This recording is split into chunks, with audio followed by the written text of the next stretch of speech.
Ya, selamat malam sahabat-sahabat semuanya. Kita berjumpa lagi di pertemuan yang kedua dari Pesan Nusantara.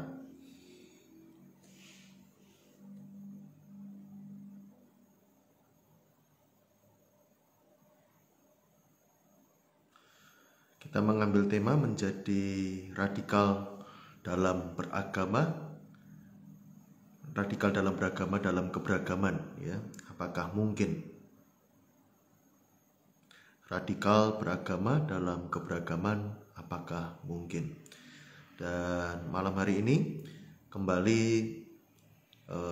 ditemani bersama saudara sahabat saya Mas Badrus Zaman, dan kita akan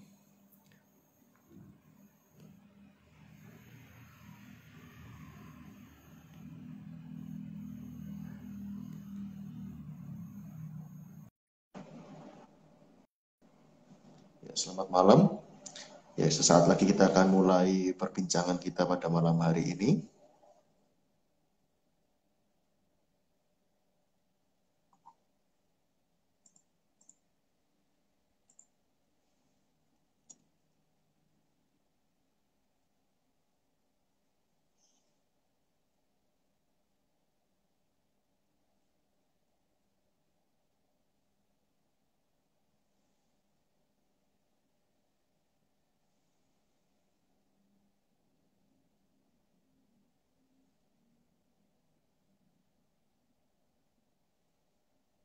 Ya. Terima kasih buat teman-teman yang sudah mampir, buat teman-teman yang sudah join pada malam hari ini.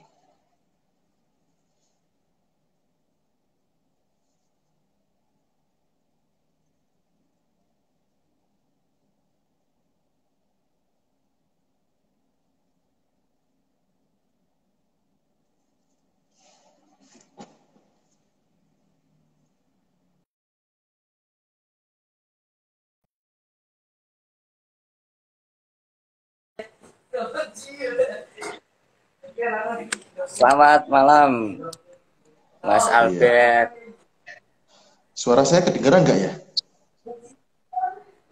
Dengar jelas. Cuman ini di saya memang lagi. Oke. Sebentar, saya malah belum connect dengan Bluetooth-nya ini, sebentar.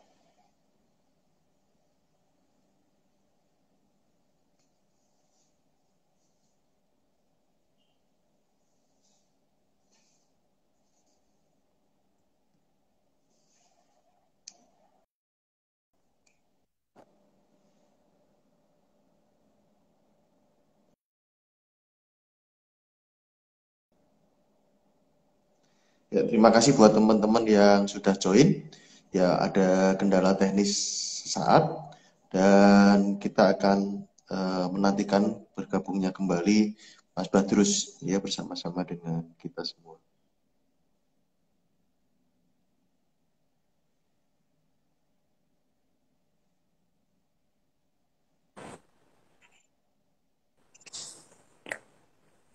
Ya, selamat malam.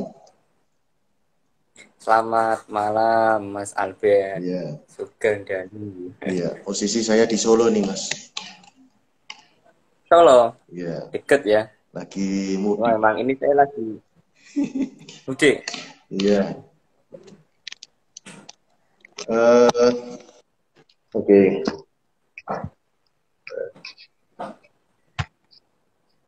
Ya. Assalamualaikum warahmatullahi wabarakatuh. Salam sejahtera. Om Swastiastu, Namo Buddhaya, salam kebajikan. Ya. Suara saya bisa didengar ya? Iya, jelas. Oke. Ya, jadi selamat malam teman-teman, sahabat-sahabat semuanya, saudara-saudara semuanya. Kita jumpa lagi di pertemuan kedua Pesan Nusantara, dan biarlah ini menjadi ruang perjumpaan kita. Dan malam hari ini seperti di flyer dengan tema radikal beragama dalam keberagaman, mungkinkah? Nah, terima kasih buat kehadiran teman-teman. Dan malam hari ini Kami sangat senang jika teman-teman bersedia juga ikut aktif, ya baik bertanya atau memberikan pernyataan, baik di kolom chat maupun ikut bergabung bersama-sama dengan kami di layar ini. Jadi IG Live kan bisa 4 orang, jadi teman-teman bisa mengajukan ya untuk langsung menyampaikan sesuatu atau bertanya sesuatu atau menyampaikan sesuatu, langsung tampil bersama-sama dengan kami, dipersilahkan. Jadi mari teman-teman untuk kita ngobrol bareng. Nah, sebelum kita lanjutkan ngobrol-ngobrol kita malam hari ini, silahkan Mas Badrus jika ingin menyapa teman-teman terlebih dahulu. Terima kasih Mas Albert. Ya. Ya, selamat malam semuanya, selamat malam teman-teman. Jadi forum ini sebenarnya adalah forum santai ya, bincang-bincang santai. Tapi dari mulai yang santai ini kita bahas yang serius. Yang hari ini sedang banyak diperbincangkan atau mungkin perlu untuk menjadi kajian atau wacana buat teman-teman semuanya yang sementara hadir di Instagram. Baik yang mungkin orang Semarang sendiri, orang Solo atau dimanapun berada. Kali ini kita akan bahas apa, Mas Albert? Radikal beragama dalam keberagaman. Ya, mungkinkah? Gitu. Mungkinkah? Berarti ada semacam penawaran atau mungkin ini semacam wacana gitu ya. Ya. Dan ya. Ya, dan menariknya kan ini juga diambil dari atau istilahnya terinspirasi dari bab 3 buku potret moderasi pesantrennya Mas Badrus gitu ya. Itu sikap menyikapi radikalisme dalam perbuatan dan pemikiran. Nah, itu kenapa bisa disisipkan juga Mas di buku itu Mas gitu tentang radikal ini. Saya sampai lupa halaman berapa. Halaman 77. Kalau nggak salah ininya ya. Yang saya maksud radikalisme antara berpikir dan bertindak. Ya memang tahun lalu juga saya membaca terkait BNPT katanya serius membahas tentang terorisme. Ya, terorisme atau teroris itu jaringan teroris yang mana katanya pemuda itu 85%, sekali lagi 85% bisa terpapar virus radikal, virus teroris ke sana. Sehingga ini sebenarnya menjadi bahan untuk dikaji bagaimana kemudian deradikalisasi. Khususnya karena saya dari pesantren, maka bagaimana mengajak teman-teman untuk menguatkan paham moderat sehingga pada satu sisi yang radikal-radikal ini bisa kita kikis semacam itu. Meskipun sebenarnya radikal ya kalau kita melihat secara bahasa kan radix ya. Nah, orang-orang filsafat, orang-orang yang berpikir keras di sini adalah orang-orang yang radix karena mereka itu berpikir secara mendasar. Radix ini kan mendalam, mendasar sampai ke akar-akarnya seperti itu ya, Mas Albert. Betul, setuju. Nah, bagaimana kemudian beragama secara radix ini ya, sehingga mampu menjiwai keberagamannya dan keberagamaannya. Nah, sayangnya ketika dia mulai mempelajari tentang agamanya, nah ternyata ada timbul sifat-sifat yang mungkin truth claim ya, mengklaim dirinya sendiri yang benar. Maka kemudian di judul-judul berikutnya ada judul aku benar, kamu salah, sehingga hanya dirinya yang benar, seperti kebenaran tunggal. Padahal ada kebenaran lain di luar kebenaran dirinya, dan itu sangat mungkin terjadi. Nah, ketika sudah mulai seperti ini, kemudian selanjutnya itu ada karakter intoleran. Untuk level naiknya, naik levelnya, setelah mengakui dirinya paling benar, biasanya dia lebih ke intoleran, tidak toleran dengan orang lain. Nah, naik lagi, dia menjadi orang yang radikalisme, ya, paham radikal, sehingga kasar, perbuatannya bahkan bisa sampai holy war ya, holy war. perang suci kan, Iya. mengatasnamakan jihad. Nah, sehingga puncaknya dia akan menjadi teroris, meneror orang lain dengan berbagai cara, mengatasnamakan agamanya. Ini yang kemudian menjadi bahasan penting untuk kita semua, untuk BNPT, untuk siapapun. Pun demikian, di lingkungan pesantren katanya ada pesantren-pesantren yang berafiliasi dengan jaringan terorisme. Kemarin setelah dirilis oleh BNPT itu 198. Tapi sepertinya ini juga kita perlu melihat datanya dan bagaimana klasifikasi pesantren yang dilakukan oleh BNPT. Saya kira begitu dari Mas Albert, mungkin bagaimana? Ya, saya sempat baca-baca berita ya. Ternyata menariknya gini, Pak Jokowi sendiri sempat mencuatkan sebuah wacana untuk mengganti istilah radikalisme atau radikal itu. Karena kan di pengantar di paragraf-paragraf awalnya pun Mas Badrus juga menulis kalau nggak salah ya bahwa netral gitu ya. Radix itu kan kembali ke akar, ke fundamen yang itu netral gitu ya. Radikal itu justru mungkin diperlukan gitu untuk orang berpikir yang esensi, untuk orang berpikir yang substansi. Itu kita perlu berpikir radikal malah gitu. Menurut saya ya. Jadi kita perlu radikal gitu ya. Nah, kalau sampai terorisme rasanya ada kesepakatan tersendiri gitu ya, memang sudah menjurus kepada teror, itu kan ketakutan gitu ya, perbuatan-perbuatan yang nah, tapi kalau radiknya sendiri dalam berpikir radikal itu kan mungkin perlu itu. Justru saya ketika ngajar dulu di sekolah, saya materi pembelajaran pertama itu ngajak berpikir tentang esensi dan aksesoris gitu. Kalau bahasa saya begitu. Atau kebutuhan primer dan kebutuhan sekunder. Gitu. Jadi esensinya saya misalkan waktu itu ibadah apa, esensinya ke gereja apa, esensinya jadi orang Kristen apa, esensinya jadi mengajak untuk berpikir yang esensi begitu. Dan saya mencermati dari sisi pendidikan itu kenapa orang tidak radikal justru karena searah, karena kita hafalan. Makanya ketika sekarang kan ada istilah HOTS, itu kan menganalisa, itu high order thinking. Nah, salah satu peranan yang penting dan sekarang di dunia bisnis juga mulai muncul viral itu adalah bukan viral, sorry, istilah yang beberapa tahun belakangan ini muncul itu adalah coaching, gitu ya. Coach itu bertanya, gitu. Kita tidak boleh menasihati, kita tidak boleh konseling. Jadi, nah kelemahan saya sebagai guru dan pendeta begitu kan satu arah, terbiasa untuk mendirect orang, untuk menasihati orang, tapi kelemahannya membangun atmosfer atau membangun istilahnya membangkitkan keinginan tahuan peserta didik gitu atau orang lain untuk bertanya. Jadi menurut saya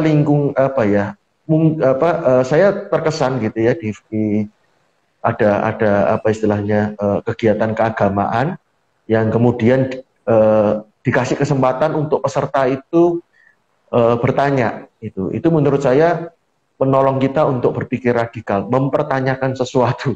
Karena kalau kita tidak mempertanyakan, menurut saya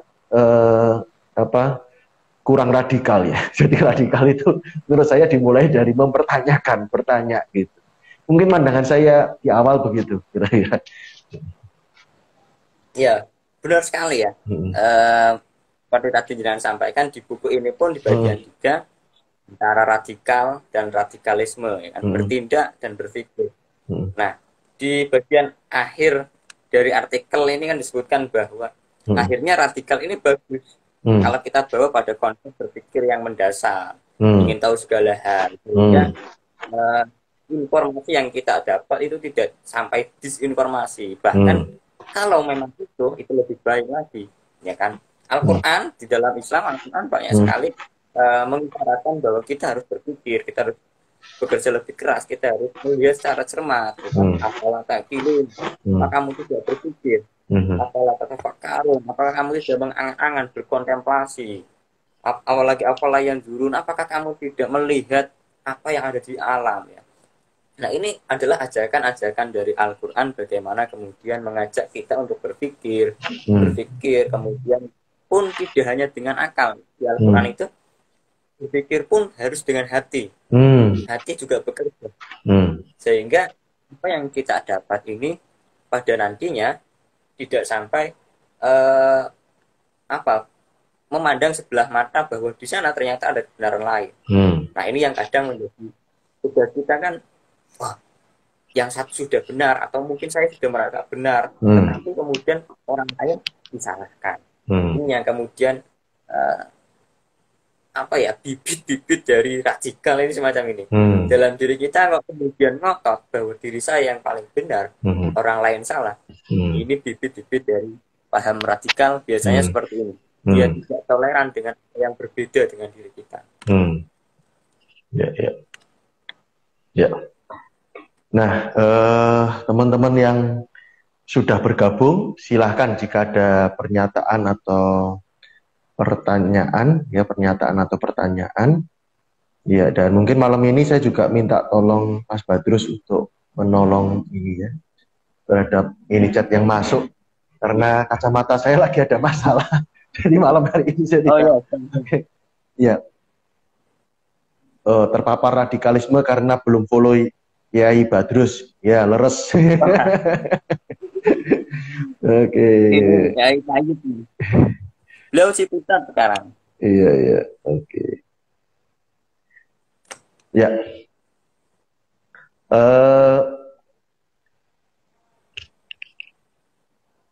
Ya, dari saya menanggapi ini ya. Menurut saya orang itu bertindak, orang itu berbuat karena apa yang ia yakini. Dan keyakinan seseorang itu dibentuk dari apa yang dia tahu, tapi sebetulnya juga bukan hanya dia tahu, tapi dia paham. Gitu. Jadi dia mengerti. Nah, seringkali ketika berhadapan dengan orang yang sudah yakin, maka ketika diberitahu belum tentu berubah. Masih ada penolakan, masih ada reject gitu ya. Nah, buat saya wajar. Nah, saya melihatnya gini, apakah mungkin setuju gitu ya?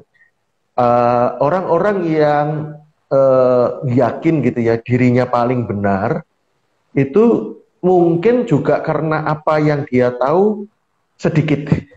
Karena menariknya ada di bab yang lain, ada literasi. Nah, saya pakai istilah mungkin yang umum di kalangan kita itu mungkin ini ya, pikniknya kurang jauh. Nah, pikniknya kurang jauh itu bisa dari dolannya kurang maju, kopinya kurang kental. Itu mungkin gara-gara bacaannya kurang, lalu kedua temennya kurang banyak, dunianya juga kurang luas gitu ya. Jadi mungkin loh ya, ini persepsi saya gitu ya. Mungkin bisakah demikian gitu. Jadi membuat dia paling yakin itu paling benar gitu. Nah, gimana menurut Mas Badrus? Karena kan menariknya ada bab literasi juga, ini ada kaitan gitu membentuk moderasi gitu. Ya, di awal konsep buku yang ingin saya buat itu memang membidik tiga isu. Isu tentang literasi, ideologi, dan teknologi. Nah, literasi ini kan sebenarnya menjadi fondasinya, menjadi dasar bangunan bagaimana kita kemudian beragama. Kalau literasi kita kurang mapan, saya masih kurang mapan, minimalnya kalau kita belum membaca tidak menyalahkan seperti itu. Belum melihat orang lain, minimalnya kan tidak menyalahkan. Kalaupun kita tidak setuju, itu kan tidak berarti kemudian kita merusak. Contoh misalkan, saya Islam, jenengan dari Kristen misalkan ya. Saya tidak mungkin kemudian menyatakan bahwa agama jenengan benar secara akidah saya ya. Betul. Secara prinsip saya seperti itu. Tapi bukan berarti kemudian saya menjelek-jelekan. Kemudian bukan berarti saya menghardik, mencaci maki, tidak, tetapi saya menghargai. Karena menghargai dan menghormati bukan berarti menyetujui. Ini konsep secara akidah. Betul. Karena akidah saya harus kuat seperti itu. Nah, kadang yang itu bagi orang yang non moderat misalnya, oh ini kalau begini nanti liberal, dia terlalu bebas. Jangan-jangan agamanya tidak mantap. Orang-orang yang moderat ini kadang-kadang semacam itu. Tidak demikian toleran ataupun sikap netral. Toleran ini harus punya prinsip terlebih dahulu, kemudian bagaimana memberikan ruang bagi orang lain. Nah, radikal, contoh misalkan kemarin ramai di Sintang ya, Masjid Ahmadiyah dibongkar oleh masjid kelompok lain. Ada lagi baru saja tadi saya bincang-bincang dengan teman di Kudus, itu ada mau mendirikan gereja, itu kemudian ada penolakan dari warga setempat. Nah, ini kan bentuk-bentuk yang kurang bisa memberikan ruang bagi orang yang berbeda. Nah, berbeda itu kan bukan berarti kemudian menjadi pemicu konflik, bukan menjadi pemicu perpecahan. Justru sebenarnya dengan perbedaan ini menjadi kekuatan. Saya dengan jenengan bisa menjadi mitra, kerjasama dalam muamalah atau relasi yang baik, relasi yang sehat semacam itu.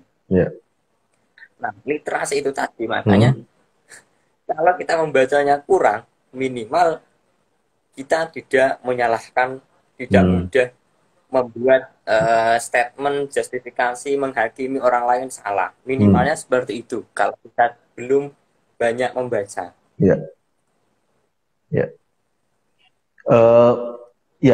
Buat saya juga akhirnya bahwa sebenarnya nggak ada yang disebut realita, menurut saya.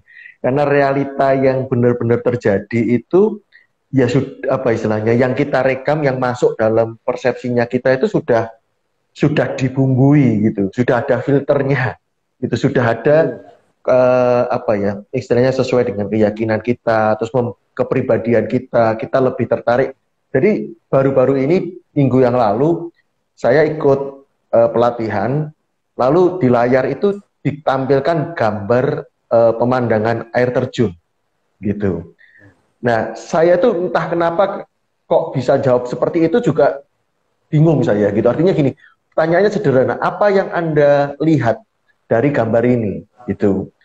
Nah, kemudian jawaban saya itu ketenangan, kemerdekaan, kebebasan, kelegaan. Loh, padahal gambarnya itu air terjun gitu. Nah, jadi ada orang lain menjawabnya, oh ada pohon-pohonan yang rimbun di dataran tinggi, ada air yang jernih gitu. Nah, saya menjawabnya pemaknaan yang lain gitu. Nah, padahal yang kita lihat itu sama gitu. Jadi sebenarnya kan nggak ada realita. Karena apa yang terjadi itu sudah kita maknai gitu, sudah kita coding di dalam sini. Ya, yang itu akhirnya kita ngomong itu real gitu. Itu seperti itu gitu. Padahal ya sebenarnya berbeda. Lalu yang kedua dari sisi gini, setuju saya bahwa seperti melihat peta Google Map itu tidak menggambarkan kondisi jalan yang sesungguhnya gitu. Misalkan di Simpang 5, saya bisa searching di Simpang 5 Semarang, tetapi beda dengan ketika saya hadir di Simpang 5 gitu. Jadi apa yang kita pikirkan itu sebetulnya berbeda dengan realita yang sesungguhnya. Seperti tadi yang saya sampaikan. Jadi juga termasuk bagaimana saya melihat orang lain gitu. Saya melihat orang lain itu sebenarnya enggak benar-benar dia gitu. Dia lebih luas, lebih kaya, lebih dalam dari apa yang saya lihat. Itu yang yang saya coba belajar gitu sih. Nah, nggak tahu kalau gimana membangun tadi sikap radikal tapi dalam keberagaman. Gimana mungkin ada kiat-kiat atau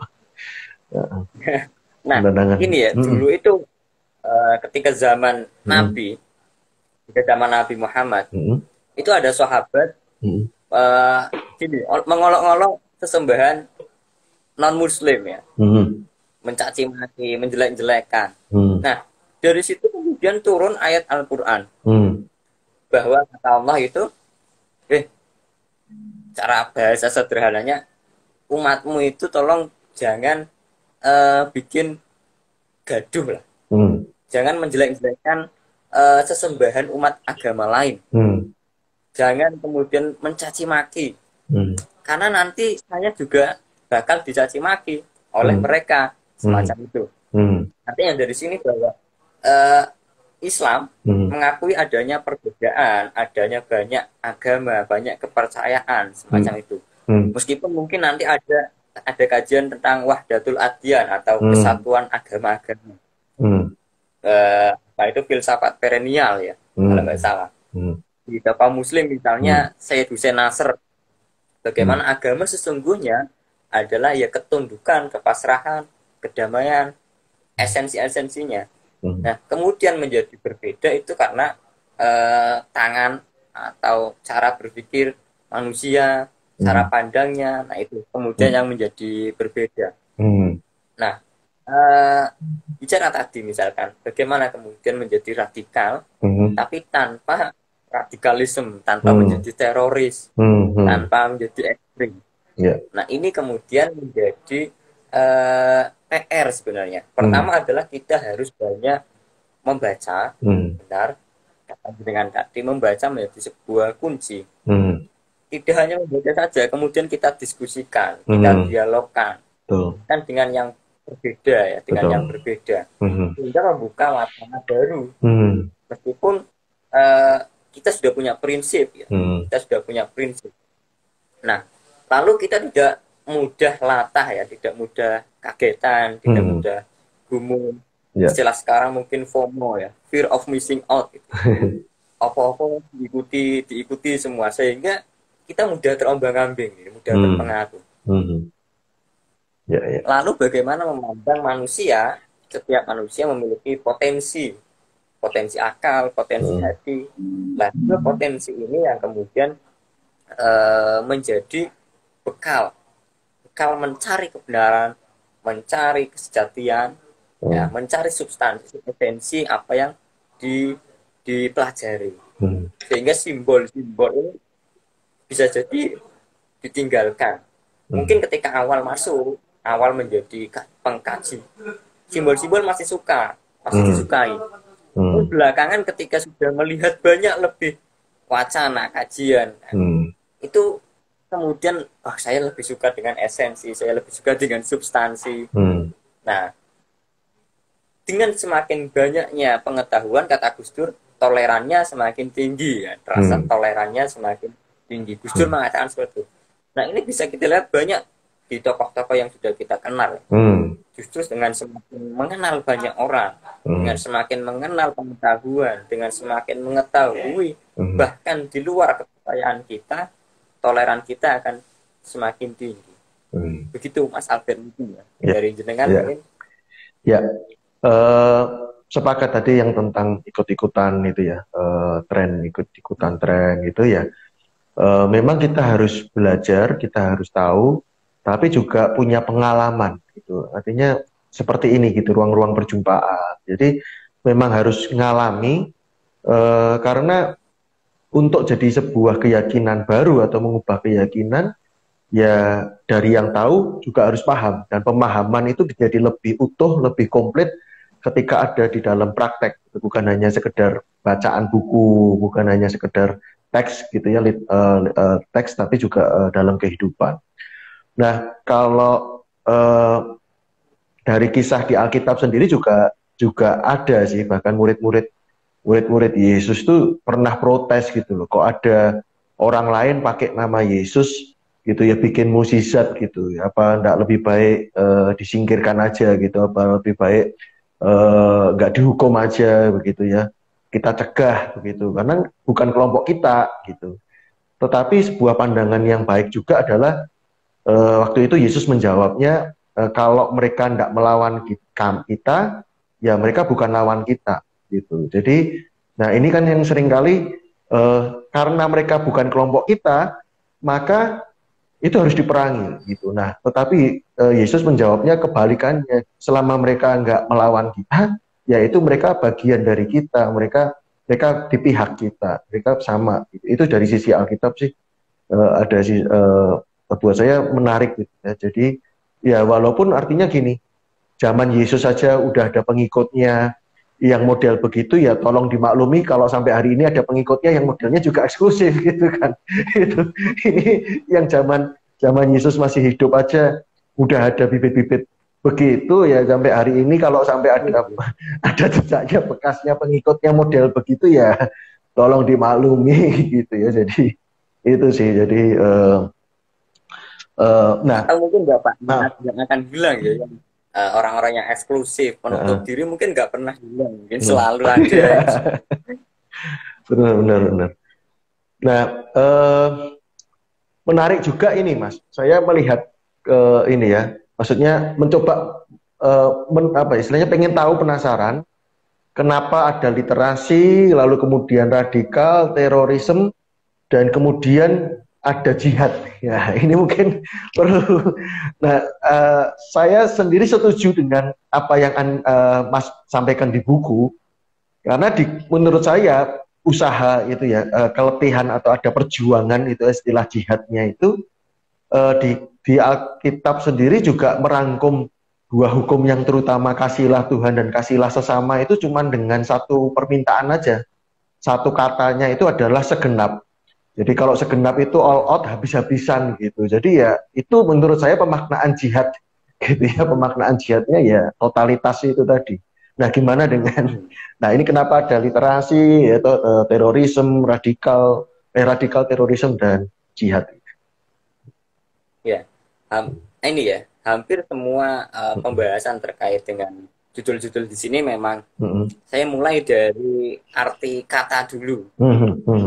Definisi harfiah atau huruf ini, kata ini definisinya apa.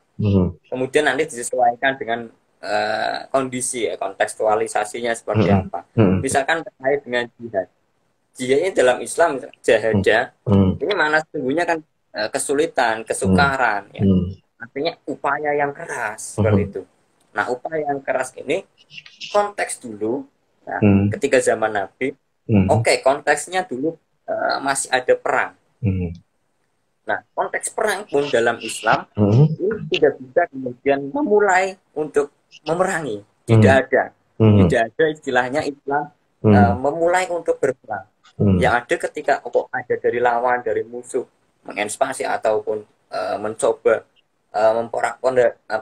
menghancurkan, ya bahkan ada yang menyakiti Nabi, baru Islam mulai untuk berjihad. Nah, hari ini jihadnya seperti apa? Kita tarik.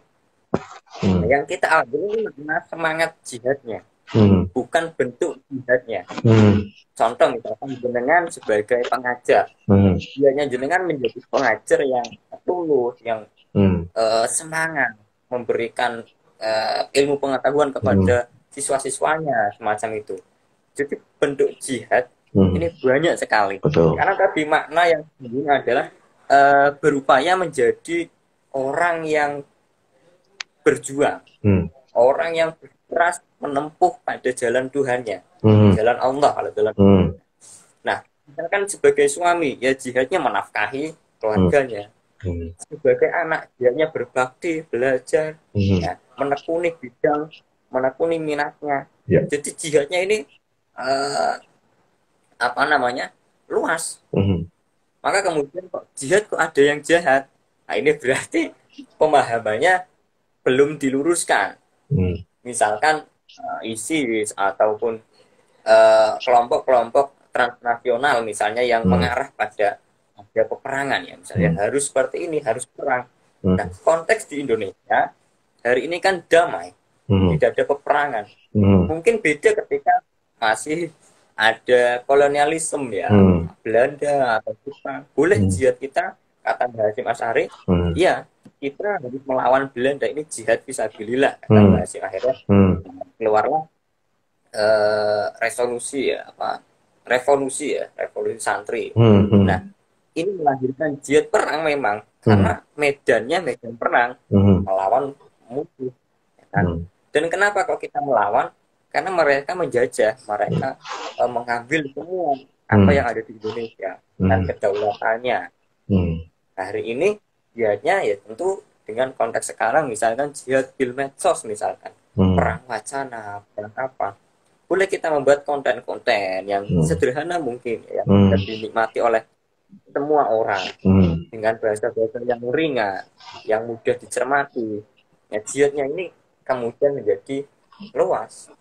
Bahkan dulu ketika Nabi berperang, beliau menyampaikan jangan sakiti perempuan, jangan sakiti anak-anak, fasilitas umum, pohon-pohon itu tidak salah. Kamu cukup fokus dengan musuhmu saja, tidak perlu yang lain. Jadi memang etikanya pun ada dalam medan perang seperti itu. Tidak sekonyong-konyong langsung datang menghabisi semuanya, tidak. Nah, perang itu.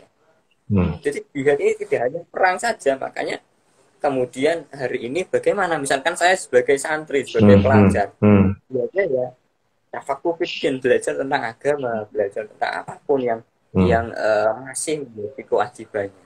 Saya kira semacam itu. Mungkin bagaimana dalam perspektif jenengan ini? Ya, ya kalau dari sisi saya sih soal tadi yang jihad tadi ya lebih ke relasi pribadi ya dengan Tuhannya gitu ya. Saya setuju ada kalimat kalau nggak salah jihad itu dimaknai untuk Allah gitu, kalau nggak salah ada kalimat itu. Jadi setuju gitu ya bahwa pengertian itu ke dalam gitu ya, ke dalam diri itu dengan Allahnya sendiri gitu ya, untuk tadi yang saya katakan segenap tadi, totalitas. Kalau saya memaknainya gitu, ayat di kami tentang segenap itu totalitas seluruhnya terbaik gitu ya, sepenuhnya. Jadi kalau masih ada sisa ya itu bukan segenap gitu sih pemaknaan saya begitu. Nah kalau sampai misalkan ini Mas, bukan sampai ke memerangi, pandangannya seperti apa ya dalam konteks berelasi gitu, apa namanya, dalam konteks bekerja sama, bekerja seperti itu, memandang dengan agama-agama lain seperti apa ya? Misalkan boleh tidaknya atau malah nikah gitu ya. Tapi mungkin kalau nikah di sesi sendiri karena itu bakal seru gitu. Tapi ini dalam konteks mungkin apakah bertetangga gitu ya. Maaf loh ya. Misalkan ada juga ini kan ada mulai perumahan syariah begitu kan, mulai muncul yang apa namanya, lalu kemudian lowongan pekerjaan yang khusus gitu. Nah sebenarnya sih nggak masalah ya, hak-hak yang punya perusahaan gitu sih, tapi nggak masalah juga gitu ya. Mungkin di saya juga ada di Kristen yang ya biar gampang sharingnya, biar gampang kalau ngomong, ya mungkin ada pertimbangan khusus atau pengen memperlengkapi regenerasi, kaderisasi, ya mungkin bisa punya pertimbangan-pertimbangan yang baik. Saya sebelum mungkin dijawab ini ya, saya pada posisi gini, semua orang itu pada dasarnya baik, gitu, itikadnya itu baik, tapi mungkin caranya salah, gitu. Jadi perbuatan dengan identitasnya berbeda. Setiap orang identitasnya baik, cuman perbuatannya yang mungkin kita juga nangkepnya nggak pas gitu ya. Tapi sebenarnya contoh, orang mencuri susu untuk anaknya gitu, itu kan itikadnya baik tapi perbuatannya yang nggak pas gitu loh. Jadi saya sedang tidak membicarakan ini baik nggak baik ya, tapi dalam konteks saya mempercayai setiap manusia baik gitu, setiap manusia itikadnya atau kodratnya, takdirnya baik gitu ya. Cuman mungkin ya tadi ada ketidakselarasan gitu terjadi. Nah mungkin bisa pandangannya gimana sih? Nah, kalau di Islam ini misalkan di Al-Quran, ada Quran surah Al-Hujurat ayat 13.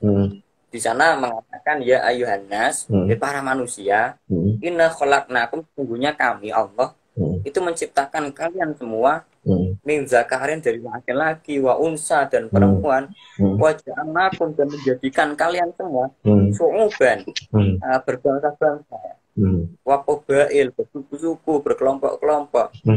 Untuk apa? Ini ta'arufu. Untuk ta'aruf. Ta'aruf itu kalau makna menurut Prof. Quraisyhab, ini bisa menjadi mitra kerjasama. Yang mana nanti bisa saling menguntungkan ya, mutual ya. Mutual yang baik. Tetapi ini tidak meninggalkan tidak meninggalkan prinsip, ya, prinsip tapi sekali lagi. Karena ini konteksnya muamalah, bukan konteks akidah, konteks relasi, bukan konteks tentang teologi. Nah, kemudian kata siapa? Zuhairi Misawi bahwa puncak dari takwa, karena di belakang ayatnya mengatakan bahwa yang sebaik-baiknya manusia itu yang bertakwa, yang takut, yang waspada, yang eling lan waspada kalau orang Jawa.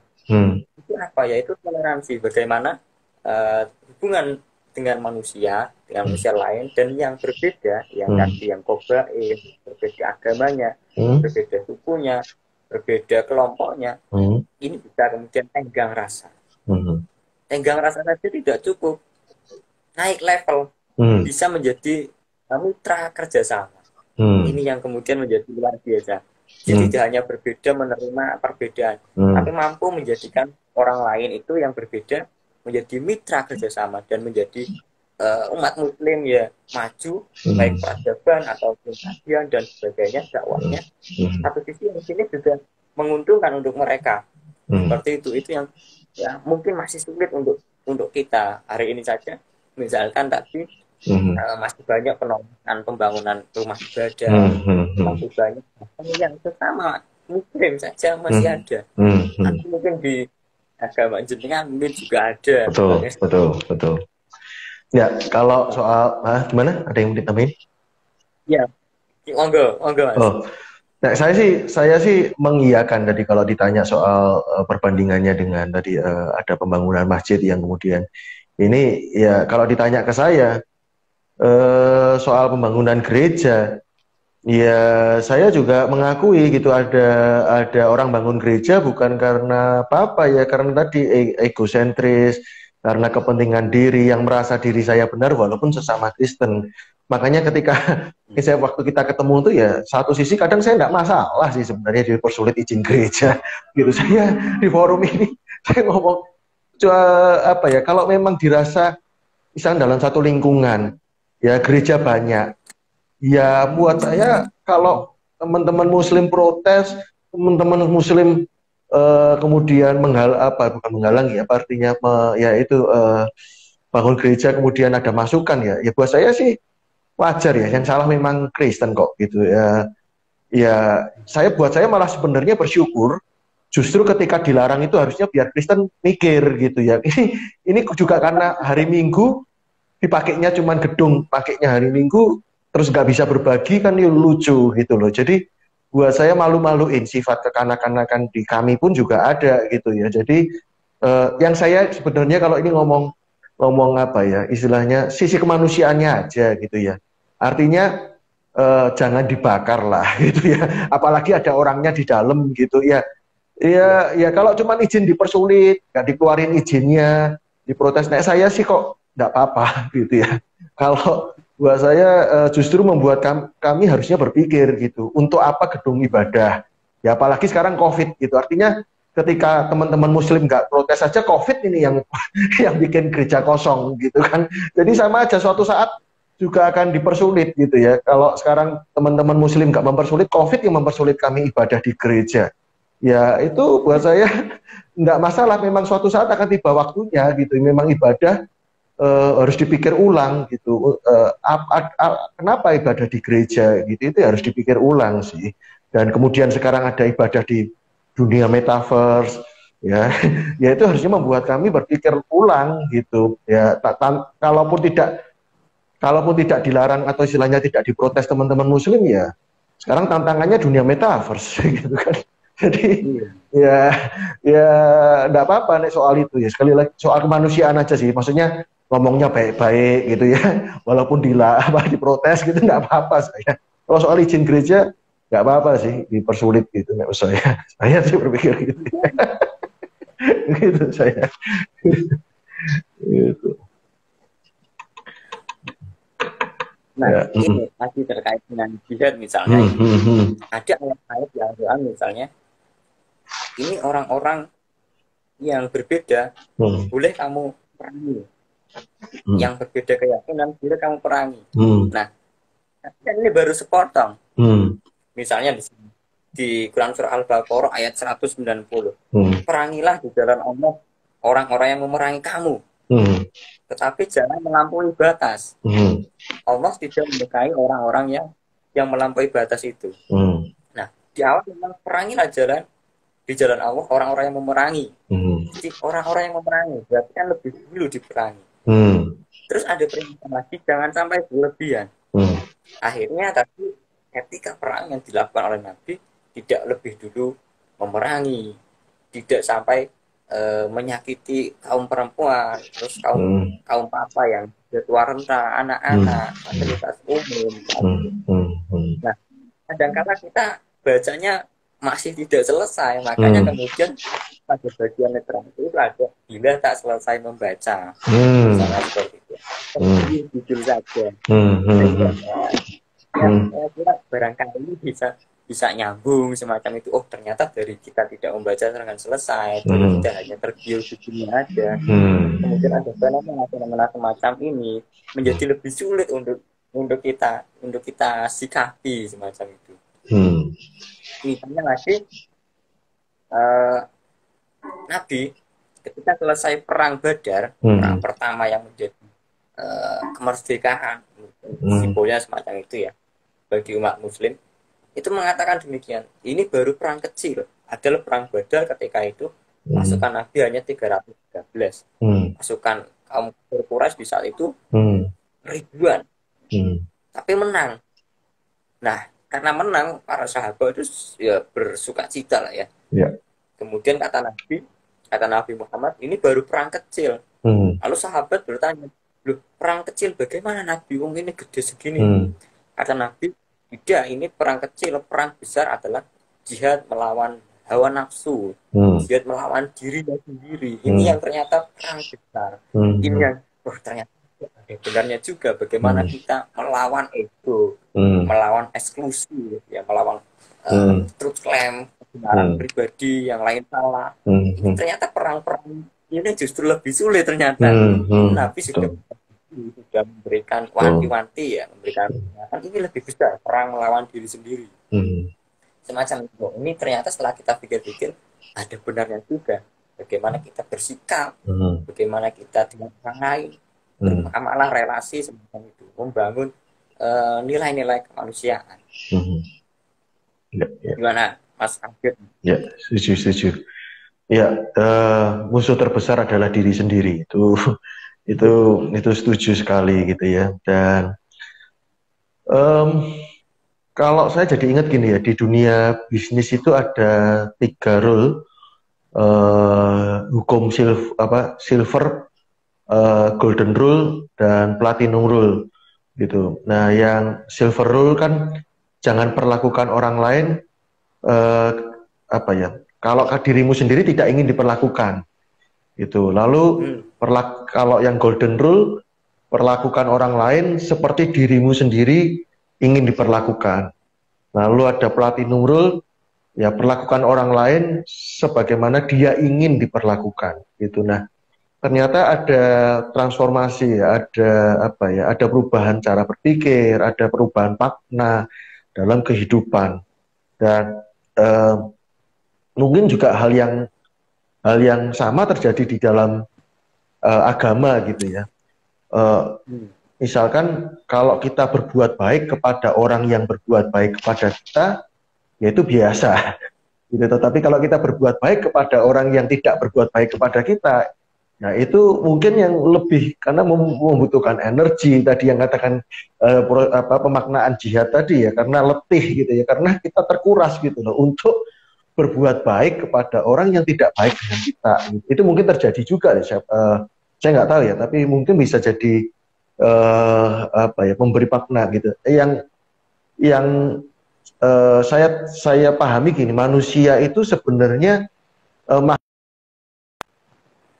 gitu. Contohnya sama-sama yang terjadi COVID gitu. Orang bisa memaknai ini musibah, bisa memaknai ini berkah gitu. Sama-sama COVID gitu ya. Nah, jadi sebenarnya kita itu makhluk yang menciptakan makna gitu. Nah, makna ini yang mengalami perkembangan, mengalami dinamika, mengalami perubahan-perubahan yang terjadi dalam kondisi zaman yang menurut saya dalam frame menuju dunia yang lebih baik, menjadi manusia yang lebih manusiawi, yang lebih ya kita pengen ya keperinduan kita lebih baik itu tadi. Nah, saya sih melihatnya begitu ya. Jadi kita ini makhluk yang menciptakan makna dan ternyata di dalam perkembangannya baik tadi di dunia kerja, di dunia agama pun mungkin bisa mengalami pergeseran makna gitu. Nah ini tadi silver, golden, dan platinum. Saya jadi ingat kata Nabi hadisnya itu. La yu'minu ahadukum, kamu belum dikatakan beriman secara sempurna hatta yuhibba li akhihi, seperti ketika kamu mencintai orang lain seperti mencintai diri sendiri. Nah, mencintai ini kan bentuknya dengan pembuktian, dengan menebar kedamaian, dengan merangkul, gitu kan. Betul. Kamu belum dikatakan beriman secara sempurna kalau kamu belum mencintai orang lain seperti dirimu mencintai dirimu sendiri. Artinya, saya kan mencintai diri sendiri, mencintai bagaimana merawat, ya, menjaga. Nah, kamu juga harus menjaga orang lain, mencintai orang lain seperti kamu mencintai diri sendiri. Kata Nabi semacam itu. Di yang lain ada kisah, mohon maaf, pengemis buta ya, pengemis buta ketika itu. Ini karena yang buta matanya, mulutnya enggak. Mulutnya selalu mencaci maki Nabi, meskipun belum pernah melihat Nabi, belum pernah melihat Nabi Muhammad seperti apa, sikapnya seperti apa, tapi selalu mencaci maki, merendahkan. Ya. Setiap hari yang memberikan nasi ya, yang menyuapi makanan itu kan Nabi, Nabi Muhammad. Setiap hari memberikan suap nasi lah. Sebagai saksinya ini Sayyidina Abu Bakar, sahabatnya yang paling dekat. Nah, suatu ketika Kanjeng Nabi tidak menyuap nasinya. Lalu diganti oleh Sayyidina Abu Bakar tadi, sahabat dekatnya. Terus kata pengemis yang buta ini, karena tunawisma juga, mengatakan begini, loh ini kok rasanya beda ya, rasa penyuapannya atau ini, cara menyuapinya beda. Kemarin-kemarin lembut, ya enak. Sekarang kok agaknya kasar, misalnya seperti itu. Yang biasa ini mana? Ya saya biasa, kata Sayyidina Abu Bakar, kata sahabat Abu Bakar. Oh enggak, ini berbeda, orang lain pasti ini. Terus akhirnya sahabat Abu Bakar ini menangis. Yang biasanya memberikan kamu sesuap nasi, yang bisa memberikan kamu makan adalah Muhammad. Orang ini nangis, yang pembukanya ini langsung ketika itu ingin bersaksi bahwa saya beriman kepada Muhammad. Ini artinya Nabi ini sudah melampaui kecintaannya, sudah lebih di atas, bahkan dengan orang yang membenci. Di sisi yang lain ada cerita orang-orang yang selalu mencaci maki. Dikatakan oleh Nabi, ya Allah, kata Nabi, mereka ini belum mengetahui kebenaran, belum diberikan hidayah, istilahnya seperti itu. Tolong ampunilah mereka, berikan mereka petunjuk. Tidak melaknat, tidak pernah Nabi melaknat, tidak pernah kemudian menyatakan, oh ini saya keliru nih, harus dibasmi, tidak pernah. Jadi kasus-kasus ketika itu sebenarnya bisa menjadi pelajaran. Contoh lain ketika sahabat Abu Amir namanya, itu pernah mendirikan masjid. Tapi Abu Amir ini orang-orang kelompok-kelompok munafik, mendirikan masjid Diror untuk melawan masjid kaum muslim yang sejati, sehingga istilahnya ada pecah suara misalnya. Kanjeng Nabi karena ketika itu belum tahu bahwa Abu Amir yang mendirikan masjid ini adalah orang munafik, mau diajak sholat ke sana itu mau, Kanjeng Nabi mau. Tapi ketika itu turun wahyu, yo cara sederhananya, bangunan yang dibangun oleh orang ini, masjid ini adalah bukan untuk kesejahteraan, bukan untuk kebangkitan umat muslim, tapi untuk memecah belah, bahkan bisa untuk merugikan umat muslim sendiri.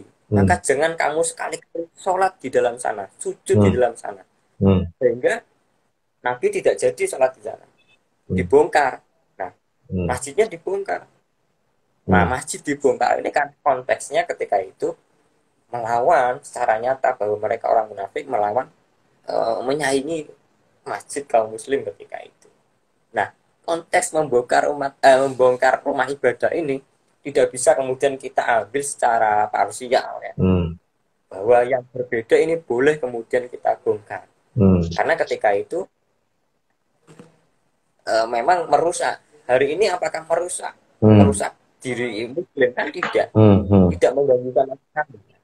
Sehingga tidak perlu kemudian kalau misalkan dibongkar. Toh kalau mereka berbeda ya sudah. Itu kan pasti ya, terkait dengan keyakinan ini kan menjadi pribadi masing-masing. Saya kira semacam itu Mas Albert. Nah ini ada teman saya ya, Mas Rizal. Waalaikumsalam. Ya, teman-teman yang masih stay dan bergabung atau mampir di IG Live ini, silahkan jika ada pertanyaan atau pernyataan atau ingin bergabung ke layar, mari sama-sama dan boleh request join sehingga teman-teman bisa menyampaikannya, menanggapi langsung. Jadi kita akan berbagi layar begitu, silahkan teman-teman boleh request join. Ya. Dan menariknya apa ya? Tadi dengan cerita-cerita dari Quran, cerita-cerita ini tadi saya juga ingat Yesus sendiri menurut Alkitab itu justru disalib oleh orang-orang yang beragama. Gitu, yang Yesus disalib karena Yesus dianggap melanggar aturan agama. Gitu. Jadi ya kalau sampai hari ini agama atas nama agama kemudian memerangi, ya di Alkitab sih contohnya justru Yesus sendiri itu korban dari Farisi itu tadi ya, imam-imam yang merasa benar dan Yesus melanggar aturan agama. Begitu. Itu yang menarik gitu ya. Jadi kalau tadi kisah si pengemis buta itu saya setuju gitu ya, artinya bukan setuju dalam arti apa ya, bukan untuk didebat ya, tapi sepakat ya atau terinspirasi yang sama. Di psikologi atau saya belajar NLP itu kita itu kalau memaksa orang lain itu kita sedang melanggar garis kewarasan, malah ada hukumnya gitu. Jadi kalau kita memaksa orang lain itu justru melanggar kewarasan. Nah, yang kita bisa kerjakan adalah memberi data, memberi informasi, memberi teladan, ya, sehingga orang lain itu terinspirasi. Begitu. Nah, ya bahkan di agama kita mengenal istilah, mungkin di Islam hidayah, di saya anugerah, gitu ya. Kita mengenal ya itu karena Allah yang memungkinkan gitu ya, Allah yang inisiatif, Allah yang bercampur tangan gitu. Nah, tapi kalau dari sisi sehari-hari kita itu juga tidak bisa memaksa orang ikut kita gitu. Kita boleh ngasih tahu loh kita ini berbeda, kamu salah gitu. Tapi kalau ketika kita geret atau narik orang pindah garis supaya ikut kita, itu kalau dihukum NLP ya kita sedang melanggar garis insanity gitu. Kita sedang melanggar garis kewarasan. Itu yang saya juga belajar nih gitu ya. Jadi ya kita bisanya memberi teladan, menginspirasi gitu. Silakan teman-teman jika ada atau Mas Badrus ada yang ditambahkan. Gimana nih teman-teman yang masih bergabung barangkali mau bertanya atau mau bergabung di layar semacam itu. Ya. Ini forum bersama ya, milik kita bersama untuk Indonesia, rumah kita bersama. Jadi silahkan teman-teman jika ada yang ingin bergabung bisa request join, memberi tanggapan. Dan buat yang terlambat hadir, ada rekaman di IG saya. Jadi juga bisa meninggalkan komentar, meninggalkan tanggapan. Oke.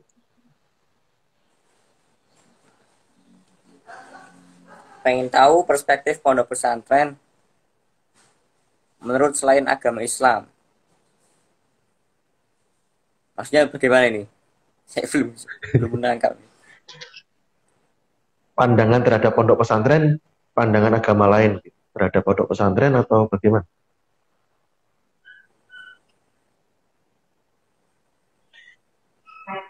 Mungkin pandangan pondok pesantren atau terhadap agama lain misalnya.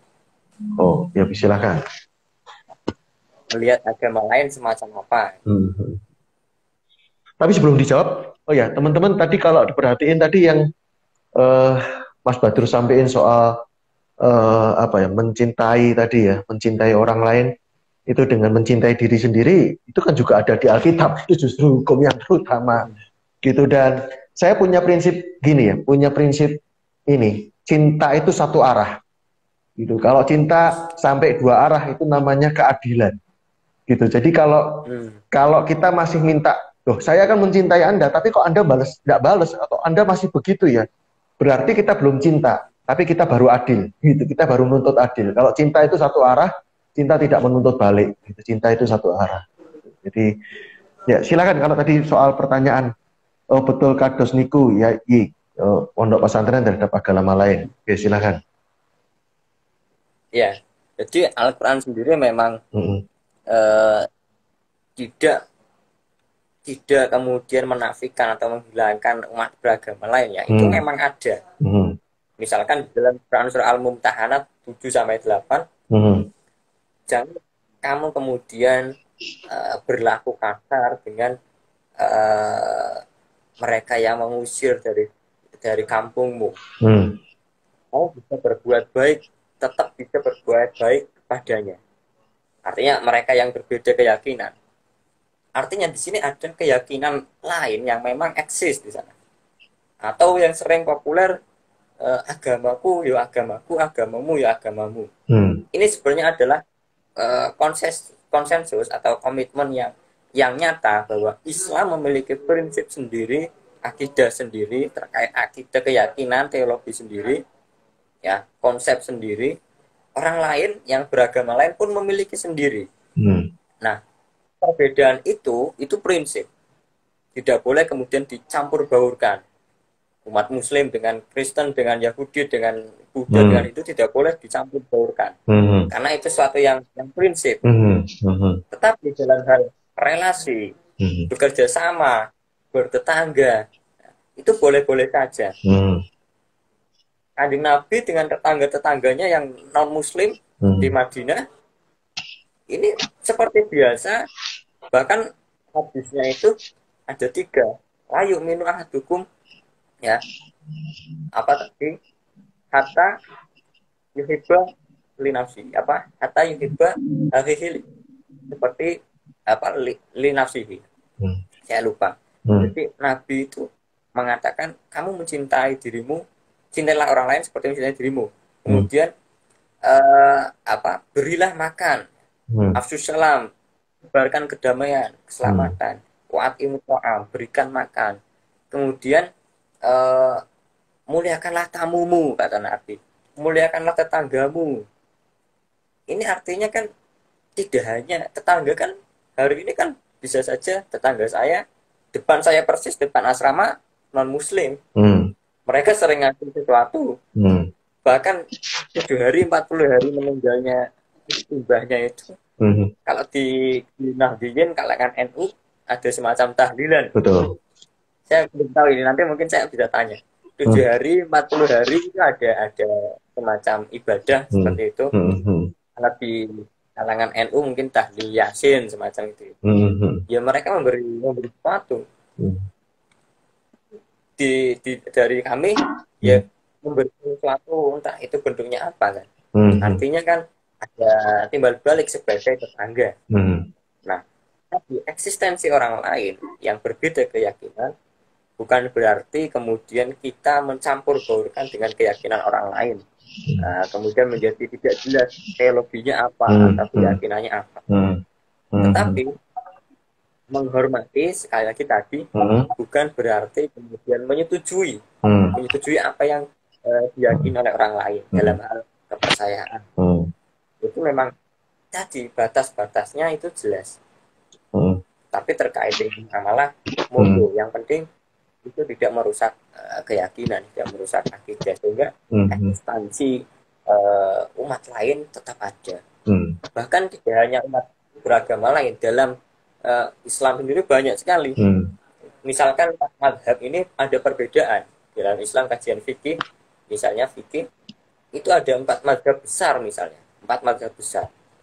Nah, 4 ini kan berbeda dalam berpendapat, dalam memberikan fatwa. Nah, misalnya satu imam mazhab, pemimpin mengatakan pendapat saya benar, pendapat orang lain salah. Tetapi bisa jadi pendapat orang lain ada benarnya dan pendapat saya ada salahnya. Ini sebenarnya bukan sikap eksklusif ya, tetapi karena klasifikasi imamnya ini adalah yang mujtahid, yang bisa memberikan fatwa, maka orang ini harus benar-benar yang kompeten ya, yang bisa dipercaya. Kalau kok meragukan, tidak mungkin menjadi seorang mufti, menjadi seorang yang memberikan fatwa, sehingga pendapatnya harus kuat. Dan pendapat orang lain tidak boleh metodenya, caranya diambil oleh yang pertama tadi. Makanya kemudian mengatakan bisa jadi pendapat saya salah atau keliru dan yang lain benar. Nah, disinilah justru bentuk keterbukaan ya, inklusivitasnya. Artinya ada peluang-peluang untuk berdiskusi lebih lanjut semacam itu. Nah, lebih luas lagi dengan umat beragama lain. Dalam hal kepercayaan, dalam hal keyakinan, ini jelas tentu berbeda. Tapi nilai sisi-sisi kemanusiaan ini ajarannya adalah sama. Ya, mengasihani, ya, kasih sayang. Bagaimana dalam Kristen juga ada kan terkait dengan kasih sayang. Dalam Islam ada kasih sayang. Ada bersedekah. Umat beragama lain ada sedekah. Berbagi, membangun empati. Ini semuanya ada semua di dalam setiap agama. Tapi tentu konsep ketuhanannya berbeda semacam itu. Menurut dengan bagaimana ini pandangannya? Setuju ya, bahwa kalau saya lebih melihat sebenarnya yang belajar agama sungguh-sungguh itu ada apa ya? Ada ruang khusus gitu, ada eksklusif, ada kebenaran masing-masing benar gitu ya harus diakui gitu kan, masing-masing merasa bahwa ini jalannya gitu. Jadi kalau tadi mungkin istilahnya gini ya, Allahnya tidak universal gitu, artinya mungkin Allahnya menurut masing-masing ini, tetapi nilai-nilai kemanusiaan universalnya ada gitu ya, artinya mungkin seperti itu. Nah, saya lupa istilah yang Mas Badrus pakai, tapi di buku dan juga penjelasan tadi menarik gitu, karena membedakan dengan tafsir gitu. Yang membuat kita berbeda itu tafsir gitu ya, yang membuat kita merasa benar sendiri itu kadang tafsirnya itu tadi gitu. Nah, sebentar, ini ada kendala teknis, belum saya lanjutkan ya. Teman-teman, kita akan nunggu kembali Mas Badrus untuk join bersama-sama dengan kita malam hari ini. Silakan sambil menunggu Mas Badrus join, jika teman-teman ada pernyataan atau pertanyaan, silakan disampaikan.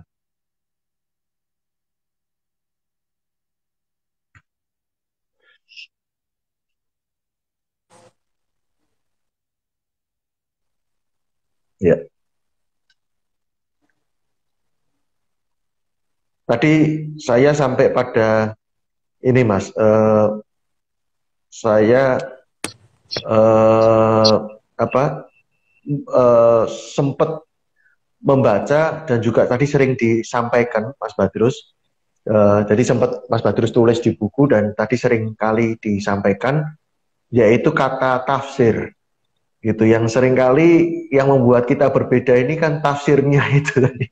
Kalau nggak salah sempat nulis gitu, saya cuman sempat nulis di buku, saya cuman nggak ingat kalimat persisnya seperti apa, tapi sempat membahas soal tafsir dan mungkin istilahnya substansinya atau esensinya gitu.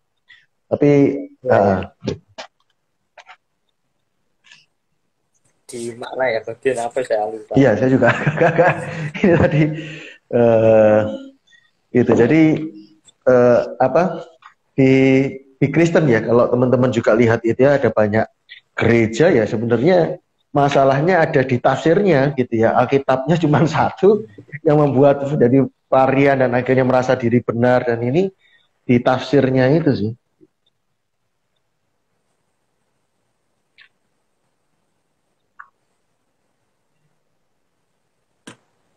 Ya, saya sambil lihat ini.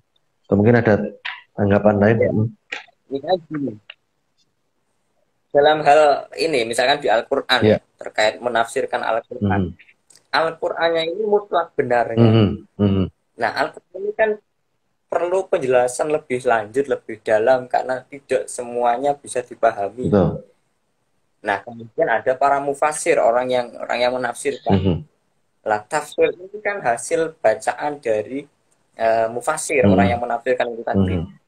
Nah, karena ini adalah hasil dari mufasir, ya, bukan nabi, bukan sahabat, bukan tabi'in, ya, ulama setelahnya, maka ini bisa saja mengundang kritik, sehingga banyak pendapat, ragam pendapat itu.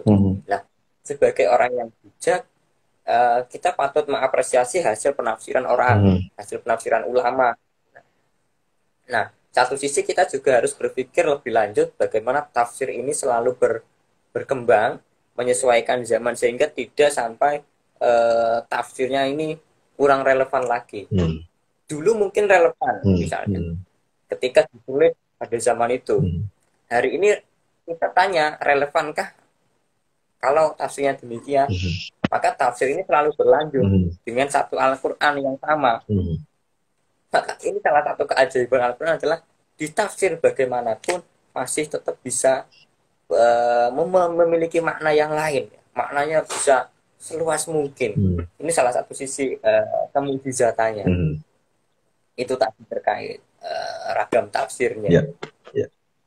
Ya, kalau nggak salah di bagian ini ya, aku benar kamu salah itu ya.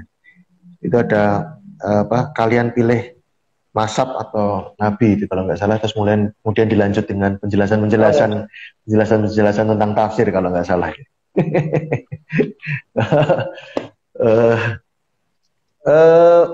Di Kristen sebenarnya Paulus mencontohkan di dalam suratnya di salah satu jemaat itu juga memuji gitu ya, juga memuji sekelompok umat yang menyelidiki segala sesuatunya, istilahnya ketika ada orang dakwah gitu ya, orang khotbah di Kristen itu istilahnya selidiki gitu apakah benar demikian gitu. Jadi justru ini menolong untuk tidak cacat logika gitu ya, yang false fallacy itu yang karena dia tokoh, karena dia pemimpin maka selalu pasti benar gitu. Jadi kalau tadi disebut kitabnya benar ya sama gitu, mungkin dari sisi kami mungkin Alkitabnya benar, tafsirnya yang belum masih bisa kita diskusikan, masih kita bisa jadi benarkah demikian gitu. Jadi kita akan lebih kokoh, kita akan lebih luas, kita lebih paham ketika kita menemukan sendiri gitu ya.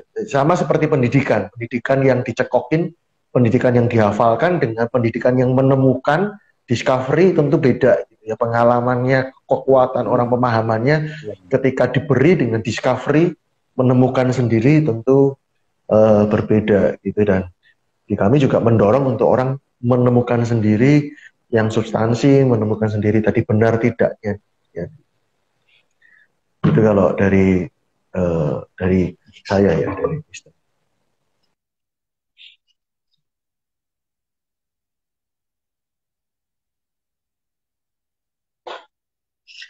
Oke, teman-teman, memang tidak terasa pembicaraan ini seru sekali. Sudah tidak terasa 1 jam. Ya, sebelum Mas Badrus akan memberikan tambahan atau closing statement, teman-teman silakan bergabung kembali minggu depan, karena seorang tokoh, ya seorang yang bukan hanya teori, tapi seorang yang juga terlibat aktif dalam membangun kerukunan umat beragama, di dalam membangun ruang-ruang perjumpaan dengan program di anak muda yang disebut Peace Train.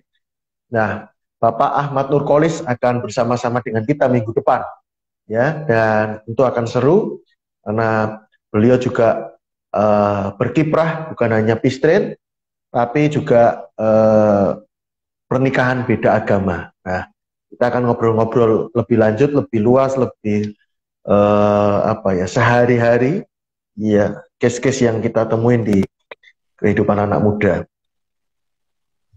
HP saya terlalu panas, iya, jadi tiba-tiba mati. Tidak terasa memang sudah 1 jam gitu ya. Selain pembicaraannya cukup berat gitu mungkin gitu ya, atau sangat filosofis gitu, sehingga tidak heran kalau handphonenya ikutan pusing gitu, ikutan panas.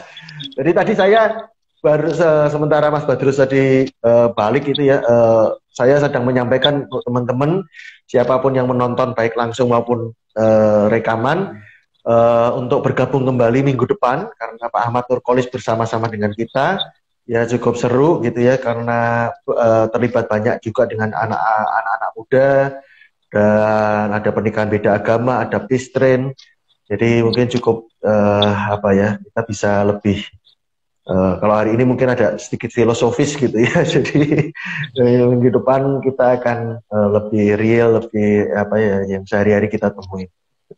Silahkan mungkin kalau ada yang mau ditambahin tadi sebelum kepotong atau keluar atau tadi hang itu, atau mungkin ada closing statement karena sudah tidak terasa 1 jam kita ngobrol-ngobrol. Itu Mas Badrus. Jadi kembali ke tadi ya, perbincangan tentang radikal beragama. Radikal dalam beragama menurut saya adalah sebuah keharusan, kepentingan, dan itu keperluan. Karena kita harus memahami agama kita secara mendasar, mengakar, utuh, dan tuntas. Meskipun hari ini belum sama sekali, tapi ini selalu kita berproses. Tapi kemudian kalau radikalnya ini menjadi yang ekstrim, merusak orang lain, atau yang sering kita dengar dengan istilah radikalisme, ini yang kemudian menjadi batasan bahwa yang itu tidak boleh. Artinya ketika kita baru mengetahui sesuatu, jangan terburu-buru sesuatu yang lain di luar diri kita adalah salah. Boleh jadi itu juga kebenaran. Nah, terkait dengan radikalisme, perlu kita kemudian untuk mencegahnya ya dengan banyak membaca, berdiskusi, berdialog, ya, membuka hati dan pikiran bahwa ada hal-hal di luar dalam diri kita yang memang berbeda. Dan itu secara jelas ternyata istilahnya sunatullah ya, memang takdir memang mengatakan itu adalah hal yang berbeda. Nah, menjadi keras tidak ada manfaatnya, justru akan merendahkan diri dan merusak orang lain. Sementara menjadi lembut dan penuh kasih sayang justru akan meningkatkan kualitas diri dan juga memberikan buah hasil peradaban yang penuh kedamaian. Saya kira seperti itu dari Mas Albert. Ya. Monggo. Ya, setuju ya. Kita itu ketika toleran itu termasuk toleran dengan pendapatnya orang atau keyakinan orang lain. Jadi artinya harus ada ruang untuk masing-masing punya prinsip gitu. Jadi setuju gitu ya. Kalau dari sisi saya, dari teman-teman Kristen ya kembali ke ayat Alkitab berkata, segenap kasihlah Tuhan Allahmu dan kasihlah sesamamu seperti dirimu sendiri. Itu ya istilahnya tadi radikal dalam beragama. Tapi kita juga bisa harus istilahnya sepakat dalam ketidaksepakatan gitu ya. Ini yang kita harus belajar berbeda gitu. Nah, yang saya mau sebagai penutup gini ya.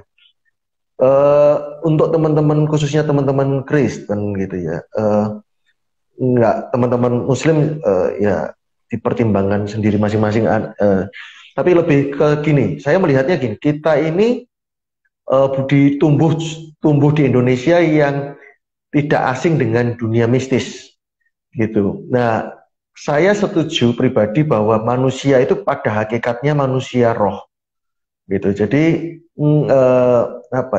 roh itu normal, roh itu ada gitu. Dan dunia roh itu ada. Dunia roh itu ada dua, dunia yang kita mungkin bilang hitam dan dunia putih gitu ya, dunia Tuhan dan dunia apa namanya, iblis atau setan yang seringkali disimbolkan seperti itu, ya. Jadi itu ada. Nah, tetapi kita bagaimana harus membangun keseimbangan dengan yang dunia mistis dengan logis. Nah, seringkali menjadi topik yang seru gitu ya. Bentar, kita akan menunggu.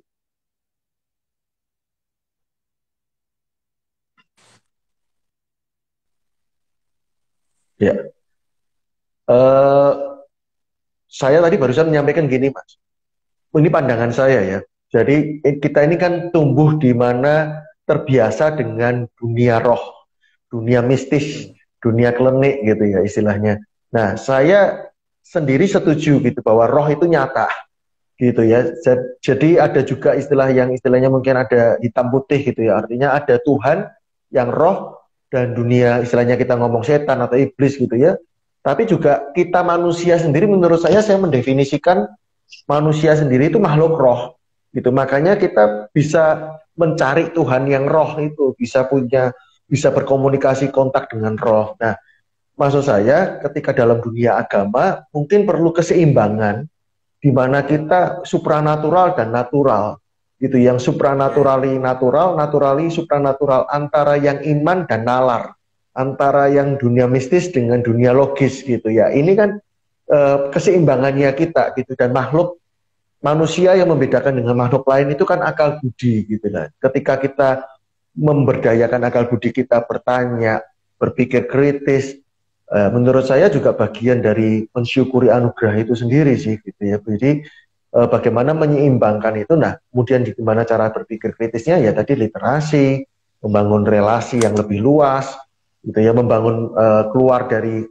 apa ya istilahnya, kenyamanan-kenyamanan atau dalam lingkungan yang sama begitu. Jadi mari kita terbiasa dengan yang berbeda gitu ya, berjumpa, mengalami perjumpaan, buku-buku juga tadi yang kita berbeda ya. Kita sekalipun saya setuju, sepakat tadi yang saya gentian ini ya, gentian yang saya masih bisa kedengaran suara saya ya? Masih. Sebabnya di gambarnya saya malah berhenti. Jadi itu, jadi menurut saya itu, jadi mungkin perlu ini ya, karena kesimpulannya gini yang saya mau sampaikan, orang yang emosian, orang yang baperan, nggak logis, orang yang